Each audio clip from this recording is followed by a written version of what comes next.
Magic, meron tayo dito tinatawag na magic ilaw. So ito yung maganda yan. Maganda yan, papasa natin sa kabilang kamay natin. Lumilipat-lipat. Yan maganda. Agis natin siya sa taas, pero nasa siko pala. Yan ang maganda. Gagawin mo, kainin natin siya. Hop, pasok natin siya lang. Hop, kasapit na. Yan maganda, kunin mo sa kabila, lalagay mo sa tenga, pwede mo siyang hawakan, sir. Sige, sarap mo, sir. Oh, lumulusot. Yan ang maganda. Yan maganda siya. Pwede mo siyang ihagis, malalaglag siya sa baso.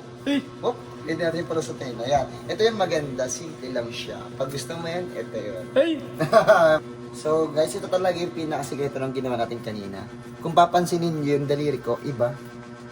Ayan siya. So dalawa siya, hindi naman siya nag-iisa. Mukha lang siyang bola sa umpisa, pero totoo, tinatakpan ko siya ng 4 na daliri ko para naka-hide. Ayan. So pipindot-pindutin mo lang siya. Hindi mo naman kailangan mabilisan. Ang kailangan yung anggulo, ay yung direksyon kailangan masundan. Ganyan, parang ganyan. Diba?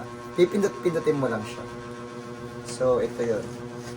May battery din yan. May battery. So dito yung battery sa loob. Ayan. Papasok mo na yung daliri mo ng ganyan. Tapos, pindutin mo lang. Ayan. Para ka lang naglalaro ng ilaw. Huwag apoy. Delikado pag naglaro ka ng